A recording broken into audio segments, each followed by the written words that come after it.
ప్రారంభమైన తెలంగాణ అసెంబ్లీ విపక్ష నేత హోదాలో సభకు హాజరైన కేసీఆర్.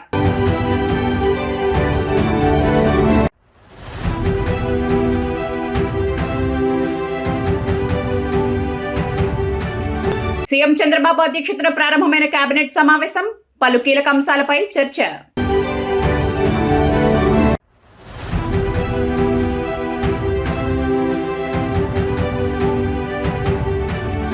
అసెంబ్లీ వద్ద ఉద్రిక్త వాతావరణం, ముట్టడికి ప్రయత్నించిన మాజీ సర్పంచులు.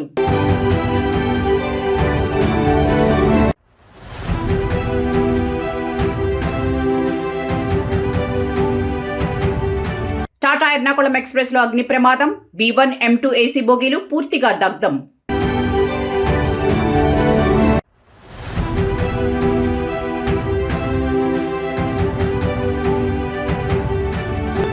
రేపు తిరుమల వైకుంఠ ద్వార దర్శనం, పటిష్ట భద్రతా ఏర్పాట్లు. తెలంగాణ శాసనసభ సమావేశాలు సోమవారం ప్రారంభమయ్యాయి. ఒకవైపు ప్రతిపక్ష బీఆర్ఎస్ పూర్తి స్థాయిలో సభకు హాజరు కాగా, మరొక వైపు మాజీ సర్పంచులు అసెంబ్లీ ముట్టడికి ప్రయత్నించడంతో ఉద్రిక్త వాతావరణం నెలకొంది. విపక్ష నేతగా కేసీఆర్తో పాటు కేటీఆర్, హరీష్ రావు తదితరులు బీఆర్ఎస్ ఎమ్మెల్యేలు సభకు హాజరయ్యారు. సమావేశాలు ప్రారంభమైన వెంటనే దివంగత రామరెడ్డి దామోదర్ రెడ్డి, మాజీ ఎమ్మెల్యే కొండా లక్ష్మయ్యారెడ్డికి సభ సంతాపం ప్రకటించింది. అనంతరం సభను వాయిదా వేశారు. అయితే సాగునీటి ప్రాజెక్టులు, ప్రజా సమస్యలే ప్రధాన ఎజెండాగా ప్రభుత్వాన్ని నిలదీసేందుకు బీఆర్ఎస్ సిద్ధమైంది.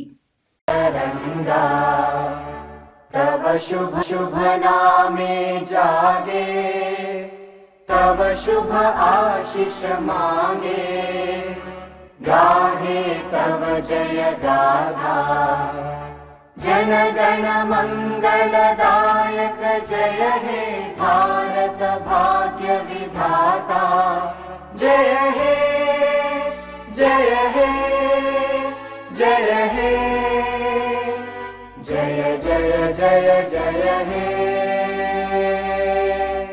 సీఎం చంద్రబాబు నాయుడు అధ్యక్షతన ఏపీ కేబినెట్ సమావేశం ప్రారంభమైంది. వెలగపూడిలోని సచివాలయంలో జరుగుతున్న సమావేశానికి డిప్యూటీ సీఎం పవన్ కళ్యాణ్తో పాటు ఇతర మంత్రులు, వివిధ భాగాల ఉన్నతాధికారులు హాజరయ్యారు. సమావేశంలో 20కి పైగా అజెండా అంశాలపై చర్చిస్తున్నారు. అమరావతి అభివృద్ధికి 7,387 కోట్ల రూపాయల రుణానికి ఆమోదం లభించనుంది. ప్రపంచ బ్యాంకు, ఏడీబీ నిధులతో అమరావతి క్యాపిటల్ సిటీ ప్యాకేజీ, రోడ్లు, డ్రైనేజీ, నీటి సరఫరా వంటి వాటికి అనుమతి ఇవ్వనుంది. మంగళగిరి, తాడేపల్లి పరిధిలో అండర్ గ్రౌండ్ డ్రైనేజీ, ఎస్టీబీ పనులకు అటవీ శాఖలో అసిస్టెంట్ కన్జర్వేటర్ పోస్టుల భర్తీకి అంగీకారం తెలపనున్నట్లు తెలుస్తోంది. ఎస్సీ లబ్ధిదారులపై పెండింగ్ వడ్డీ మాఫీకి, ప్రీపెయిడ్ విద్యుత్ స్మార్ట్ మీటర్ అమలుకు ఆమోదం లభించనుంది. కలంగి వరద నియంత్రణ పనులకు పరిపాలనా అనుమతి మంత్రివర్గం ఇవ్వనుందని తెలుస్తోంది. ఉద్యోగుల డిఏ పెంపు అమలుకు ఆర్థిక శాఖ అనుమతికి మంత్రివర్గం పచ్చజెండా ఊపనుంది. గ్రామ, వార్డు సచివాలయాల పేర్ల మార్పుపై ఆర్డినెన్సు, జిల్లా కోర్టులో సిస్టమ్ ఆఫీసర్లు, అసిస్టెంట్ పోస్టులకు ఆమోదం లభించనుంది.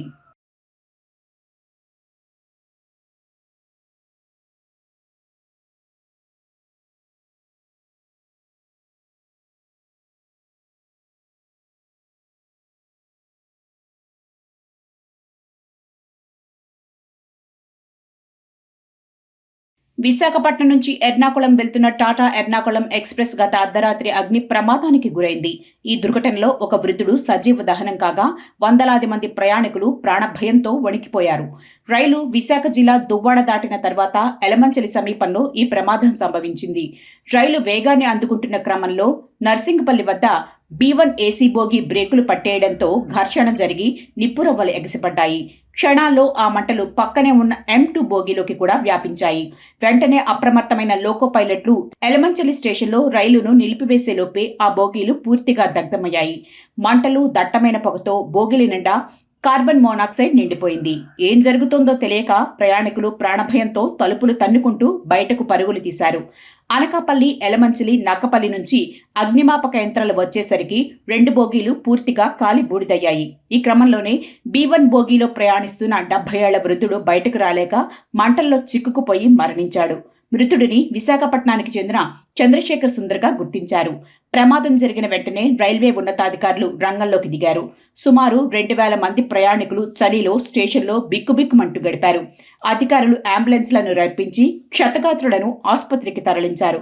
కాలిపోయిన బోగీలను వేరు చేసి మిగిలిన ప్రయాణికులను బస్సులు ఇతర బోగీల ద్వారా గమ్యస్థానాలకు పంపించారు.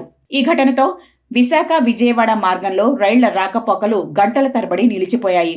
అసలు బ్రేకులు పట్టేయడానికి సాంకేతిక లోపమే కారణమా లేక మరేదైనా కారణమా అనే కోణంలో రైల్వే భద్రతా విభాగం విచారణ ప్రారంభించింది.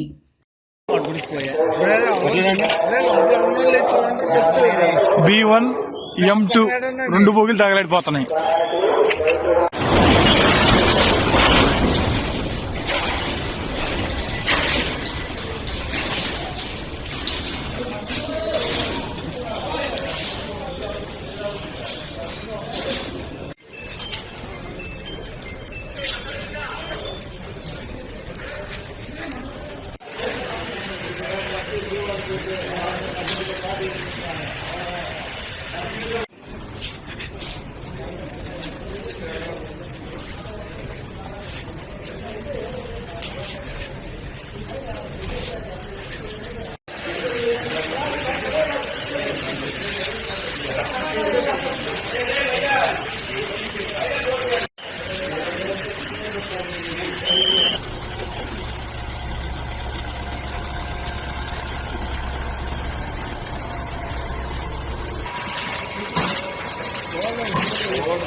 यहाँ ने यहाँ लग गया, वो जाएगी होगी।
బావా బాబు చెప్పావా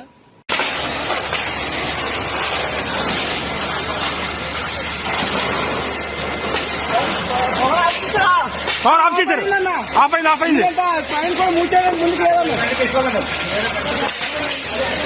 అన్నా ఇంకో బండి కంటే ఫోన్ చేయమట్లేదు. హెల్మెట్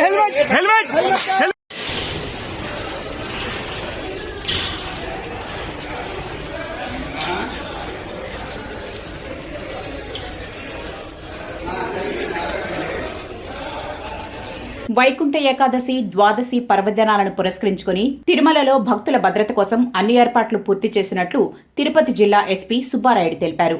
భారీగా భక్తులు తరలివచ్చే అవకాశాన్ని దృష్టిలో ఉంచుకుని ఎలాంటి అవాంఛనీయ సంఘటనలు చోటు చేసుకోకుండా ముందస్తు చర్యలు చేపట్టినట్లు ఆయన చెప్పారు. రేపు వైకుంఠ ఏకాదశి జనవరి 8, 2026న వైకుంఠ ద్వాదశి పర్వదినాల నేపథ్యంలో మొత్తం 10 రోజుల పాటు అనగా డిసెంబర్ 30వ తేదీ నుంచి జనవరి 8వ తేదీ వరకు వైకుంఠ ద్వార దర్శనం కొనసాగుతుందని ఎస్పీ వెల్లడించారు. ఈ కాలంలో తిరుమల అంతటా పటిష్టమైన పోలీసు బందోబస్తు అమలు చేస్తున్నట్లు చెప్పారు. సుమారు 2000 మంది పోలీసు సిబ్బందితో తిరుమలలో భారీ భద్రతా ఏర్పాట్లు చేసినట్లు తెలిపారు. డిసెంబర్ 30, 31 మరియు జనవరి 1 తేదీల్లో టోకెన్లు పొందిన భక్తులకు మాత్రమే వైకుంఠ ద్వార దర్శనం కల్పిస్తామని మరొకసారి స్పష్టం చేశారు. ఆన్లైన్లో సుమారు 25 లక్షల మంది భక్తులు దర్శన టోకెన్ల కోసం దరఖాస్తు చేసుకోగా ప్రతిరోజు 60,000 టోకెన్ల చొప్పున దర్శనాల కేటాయింపు జరిగిందన్నారు. భక్తుల రద్దీని సమర్థవంతంగా నియంత్రించేందుకు ట్రాఫిక్ మేనేజ్మెంట్, క్యూలైన్ నిర్వహణ, సీసీటీవీ నిఘా వంటి ఏర్పాట్లను ముందుగానే అమలు చేస్తున్నట్లు చెప్పారు. టీటీడీ అధికారులతో సమన్వయం చేసుకుని విధులు నిర్వర్తిస్తున్నామని చెప్పారు. ఈ సందర్భంగా ఆయన భక్తులకు పలు సూచనలు చేస్తూ దర్శన సమయంలో క్రమశిక్షణ పాటిస్తూ శాంతియుతంగా వ్యవహరించాలని, పోలీసు సిబ్బందికి పూర్తి స్థాయిలో సహకరించాలని కోరారు. పిల్లలు, వృద్ధులు విలువైన ఆభరణాల పట్ల ప్రత్యేక జాగ్రత్తలు తీసుకోవాలని సూచించారు.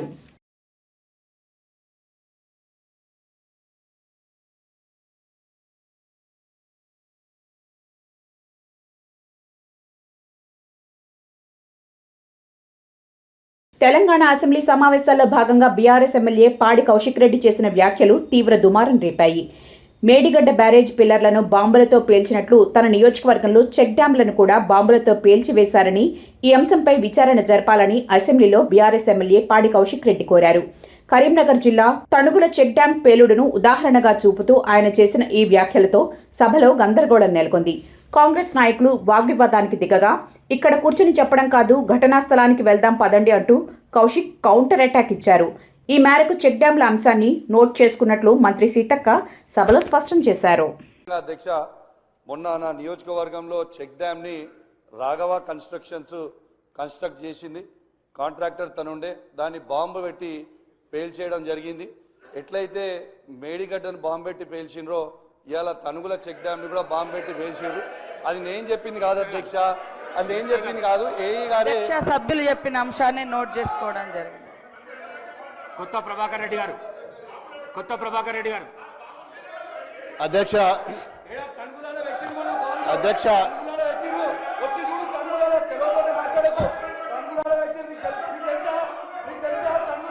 కూసో ప్లీజ్.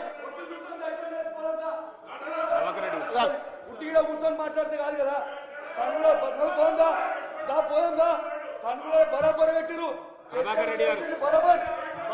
అధ్యక్ష, దుబ్బాక నియోజకవర్గంలో తెలంగాణ శాసన మండలి వాయిదా పడింది. ఈ రోజు ఉదయం సభ ప్రారంభమయ్యాక ఇటీవల మరణించిన దివంగత సభ్యులు మాధవరం జగపతిరావు, అహ్మద్ పీర్ షబ్బీలకు సభ నివాళులర్పించింది. మండలి చైర్మన్ గుత్తా సుఖేందర్ సంతాప తీర్మానాలు చదివి వినిపించారు. అనంతరం సభ్యులు పలు అంశాలపై మాట్లాడారు. ఆ తర్వాత పలు ఆర్డినెన్స్లు, డాక్యుమెంట్లను మంత్రులు వివేక్ వెంకటస్వామి, పొన్నం ప్రభాకర్, తుమ్మల నాగేశ్వరరావు సభలో ప్రవేశపెట్టారు. అనంతరం సభను జనవరి 2వ తేదీకి చైర్మన్ వాయిదా వేశారు. ఈ సందర్భంగా దేశపతి శ్రీనివాస్ మాట్లాడుతూ, ఇటీవల మరణించిన రాష్ట్ర గీత రచయిత అందశ్రీకి సభాపక్షాన సంతాపం తెలిపే అవకాశాన్ని పరిశీలించాలని కోరారు. సాధారణంగా సభలో సభ్యులైన వారికే సంతాపం తెలిపే సాంప్రదాయం ఉంది. కానీ అందశ్రీ తన పాట ద్వారా తెలంగాణ ఉద్యమాన్ని ఎంతగానో ప్రభావితం చేశారు.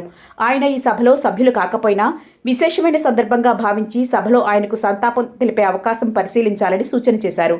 ఇందుకు మండలి చైర్మన్ గుత్తా సుఖేందర్ సానుకూలంగా స్పందించారు. The House is adjourned to meet again at 10 a.m. on Friday, the 2nd January 2026. Andhra Pradesh రాష్ట్రంలో గ్రామ పంచాయతీల విభజన, విలీన ప్రక్రియను ప్రభుత్వం కొనసాగిస్తున్న విషయం తెలిసిందే. అయితే ఈ విభజన ప్రక్రియకు తాత్కాలికంగా బ్రేక్ పడింది. ప్రస్తుతానికి గ్రామ పంచాయతీల విభజన, విలీన ప్రక్రియను తాత్కాలికంగా వాయిదా వేయాలని రాష్ట్ర పంచాయతీరాజ్ గ్రామీణాభివృద్ధి శాఖ నిర్ణయించినట్లు తెలుస్తోంది. ప్రస్తుతం కొనసాగుతున్న పాలక వర్గాల పదవీకాలం ముగిసే వరకు ఎటువంటి మార్పులు చేపట్టకూడదనే నిబంధనలు గతంలో పంచాయతీరాజ్ చట్టానికి చేసిన సవరణల నేపథ్యంలో ఈ నిర్ణయం తీసుకున్నట్లు సమాచారం. దీనికి తోడు పలు విభజన ప్రతిపాదనలపై కోర్టులో పెండింగ్లో ఉన్న కేసులు, రాబోయే జాతీయ జనగణన ప్రక్రియను దృష్టిలో పెట్టుకుని ప్రభుత్వం ఈ ప్రక్రియను ప్రస్తుతానికి నిలిపివేయాలని భావిస్తోంది. ఇప్పటికే కొన్ని గ్రామాల్లో విభజన, విలీనం కోసం తీర్మానాలు జరిగినప్పటికీ చట్టపరమైన చిక్కులు ఎదురుకాకుండా ఉండేందుకు ఈ ఫైళ్లను హోల్డ్లో పెట్టాలని ఉన్నతాధికారులు భావిస్తున్నారు. 1-2 రోజుల్లో ఈ వాయిదాకు సంబంధించి అధికారిక ఉత్తర్వులు వెలువడే అవకాశం ఉంది.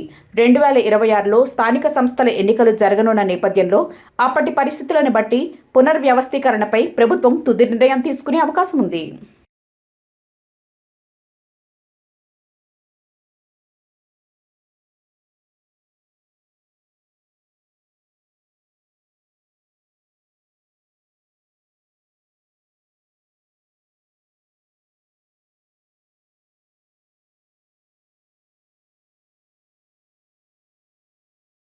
తెలంగాణ అసెంబ్లీలో రామగుండం ఎమ్మెల్యే మక్కన్ సింగ్ రాజ్ ఠాకూర్ చేతి వృత్తిదారుల దయనీయ స్థితిపై గళమెత్తారు.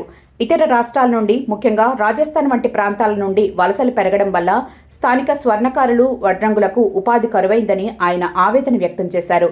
వలస కార్మికుల రాకతో స్థానిక కళాకారులకు పనులు దొరకక వారు తీవ్ర ఆర్థిక ఇబ్బందులు ఎదుర్కొంటున్నారని సభ దృష్టికి తీసుకెళ్లారు. అలాగే ఈ వృత్తుల్లో ఉండేవారు అత్యంత సూక్ష్మమైన పనులు చేయడం వల్ల 50 ఏళ్ల వయసుకే కంటి చూపు మందగించి పనులు చేసుకోలేని స్థితికి చేరుకుంటున్నారని ఆయన వివరించారు. ఈ పరిస్థితులను పరిగణనలోకి తీసుకుని ప్రభుత్వం మానవతా దృక్పథంతో ఆలోచించి చేతి వృత్తులు చేసే వారికి 50 ఏళ్లకే పెన్షన్ మంజూరు చేయాలని ఆయన డిమాండ్ చేశారు. తద్వారా వారి కుటుంబాలకు భరోసా కల్పించాలని ప్రభుత్వాన్ని కోరారు. ప్రధానంగా 2 అంశాలు అధ్యక్ష, సమయం ఇవ్వాలి. ముఖ్యంగా మా దగ్గర విశ్వబ్రాహ్మణులు చాలామంది ఉంటారు అధ్యక్ష. విశ్వబ్రాహ్మణుల సమస్య ఇది రాష్ట్ర వ్యాప్తంగా ఉంది సమస్య. వాళ్ళు 50 సంవత్సరాల వరకు సూక్ష్మంగా పనిచేసేటువంటి ఒక వృత్తి. ఈ మధ్యకాలంలో అనేక బంగారు షాపులు, రెడీమేడ్ షాపులు, రాజస్థాన్ నుంచి ఇతర ప్రాంతాల నుంచి ఇక్కడికి వర్కర్స్ రావడం వల్ల విశ్వబ్రాహ్మణులుగా పనిచేసేటువంటి హౌసుల వాళ్ళకి వడ్రంగులు ఇతర వ్యవస్థలో కూడా పని లేకుండా పోతా ఉంది. దానివల్ల అనేక సమస్యలు ఎదుర్కొంటా ఉన్నారు. వాళ్ళ కళ్ళ యొక్క ఐసైట్ తగ్గిపోగానే 50 సంవత్సరాలకే వాళ్ళకి వృత్తి లేక చాలామంది ఆకలి చావులు. వాళ్ళ పిల్లలు ఏదైనా చదువుకొని ఉంటేనేమో వాళ్ళ కుటుంబాలు బాగున్నాయి, తత్తిమ వాళ్ళందరూ కూడా కూలిపోయేటువంటి పరిస్థితి. వారి అంశంలో ప్రత్యేకంగా ఆలోచన చేయాలి. పెన్షన్లు ఆ 50 సంవత్సరాలకి ఇచ్చేటువంటి ఒక అవకాశం కల్పిస్తే బాగుంటుంది ఆలోచన. దాంతోపాటు అధ్యక్ష, పక్క రాష్ట్రాల్లో వారికి కనీసం ఏదంటే పుస్తే మట్టలు చేసేటువంటి ఒక జీవో తీసిరు అధ్యక్ష.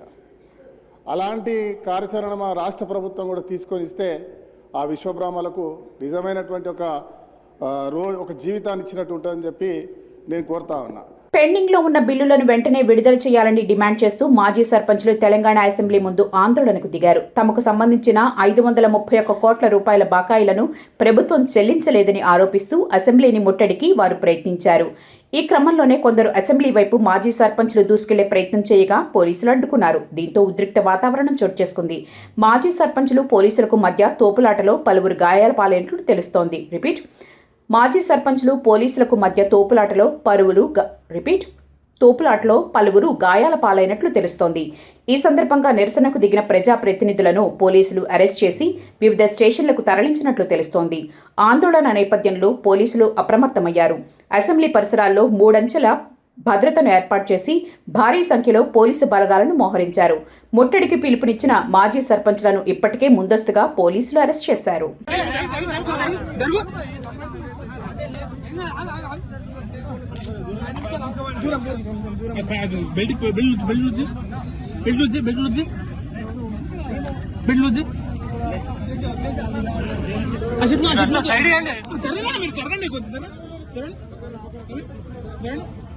ప్లే కార్డ్ మంచిగా అరే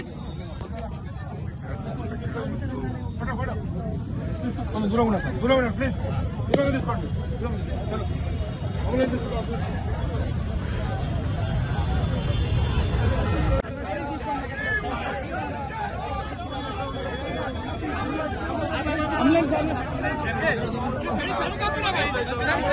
సైడ్ తీసుకో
ఖమ్మం జిల్లా తల్లాడ మండల కేంద్రంలో యూరియా సరఫరాలో ఎదురవుతున్న ఇబ్బందులపై రైతులు తిరుగుబాటు చేశారు.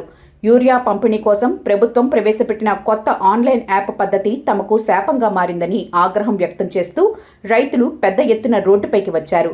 స్థానిక ప్రాథమిక వ్యవసాయ సహకార సంఘం కేంద్రం వద్ద యూరియా కోసం వందలాది మంది రైతులు తెల్లవారుజాము నుంచే బారులు తీరారు. అయితే యాప్ పద్ధతిలో సాంకేతిక సమస్యలు తలెత్తడం, పంపిణీలో జాప్యం జరగడంతో సహనం కోల్పోయిన రైతులు ప్రధాన రహదారిపై బైఠాయించారు. యాప్ పద్ధతిని తక్షణమే రద్దు చేసి పాత పద్ధతిలోనే నేరుగా యూరియా సరఫరా చేయాలని డిమాండ్ చేశారు.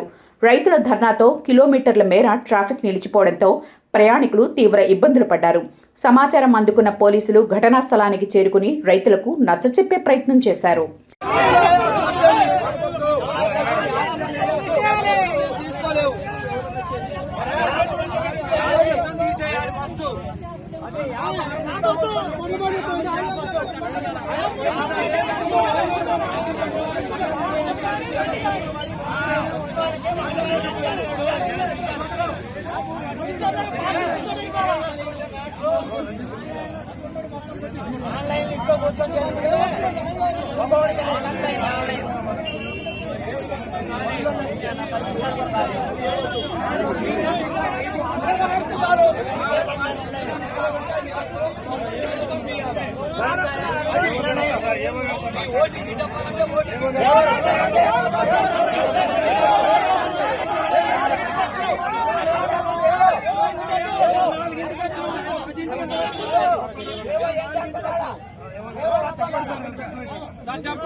Working, sir.